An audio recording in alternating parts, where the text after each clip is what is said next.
Greetings all, Shane Bruce, Resto Mod Daisy, with a video to talk about the invasion that occurred a couple of days ago. Yeah, that's right, all these guns came in from the same guy. A favorite customer of mine, oldest customer of mine actually. He's probably got more examples of my work than anybody in the country. And that probably translates into him having more examples of Resto Mod Daisy work than anybody in the world. So when he sends me stuff for evaluation, I generally tend to pay attention. So in this deal, what we're doing is we're taking 8 guns in. 3 guns are going to be completely remodded, and a couple of stock sets are going to be sent back. The other 5 will find a home in my remuda until such time as I can convert them and move them on to new homes elsewhere. So let's take a look at what was sent. We've got 3 Daisy number 111 Model 40s, varying and sundry vintages, with some interesting conditions. The first gun here has the aluminum lever, fixed rear sight, so it's probably a post 46. Let's take a look on the flip side. It does have a really nice emblem and a sharply visible Fred Harmon stamp, so that's a plus for it. And that I believe to be, if not the original Latigo loop, one that's probably nearly as old as the original would be. It's certainly well worn, got the knot in it. You don't see that every time, but that's actually appropriate for the device. It's got the front barrel band. It's an operational gun. It has a nice bottle cap. I've already been inside the piece. Trigger return, spring. The essentials of this is we're just going to work on surface work. Fire blew it.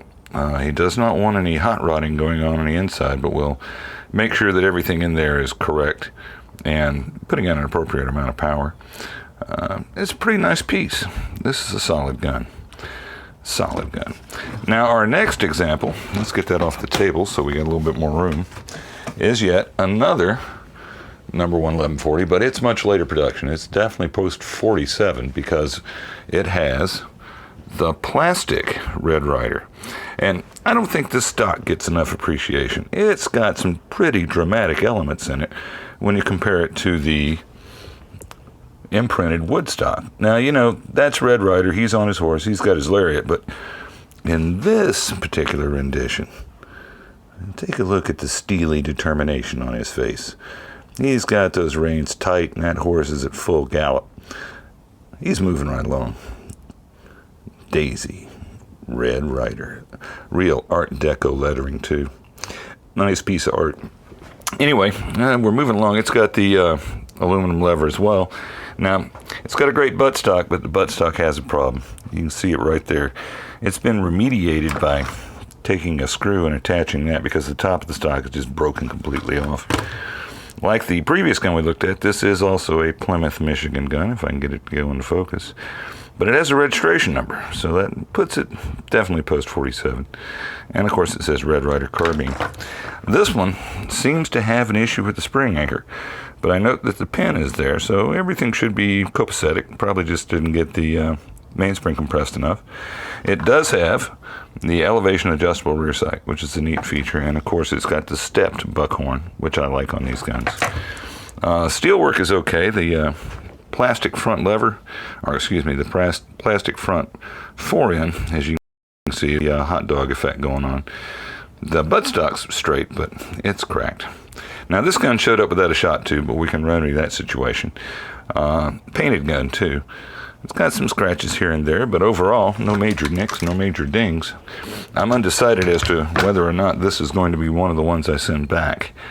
It is a 11140, but it does have that screw hole in the receiver, and that's not great, but it ain't great and it ain't bad, but it may disqualify this gun for going home. And let's see if the logo has, the buttstock has the logo. No, just the grips. That's it. So that's the second 11140.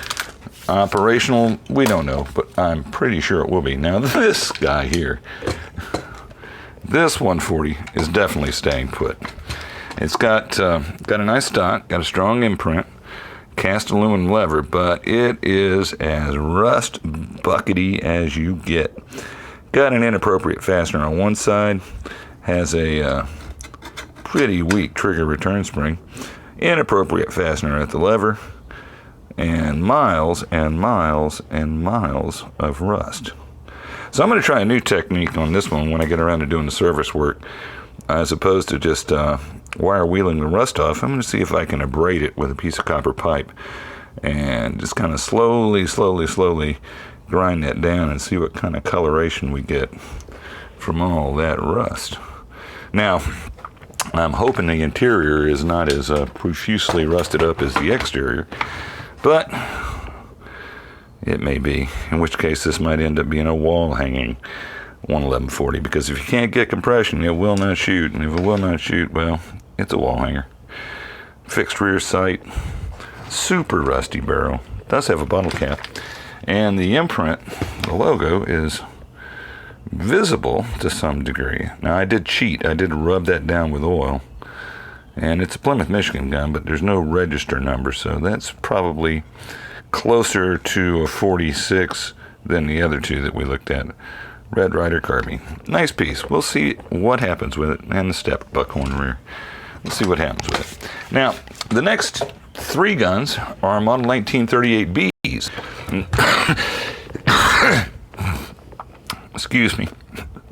These are all Rogers Arkansas pieces with the logo on the left side of the stock.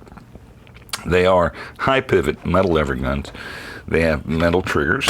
Whoops, that one was armed with return springs. These have adjustable rear sights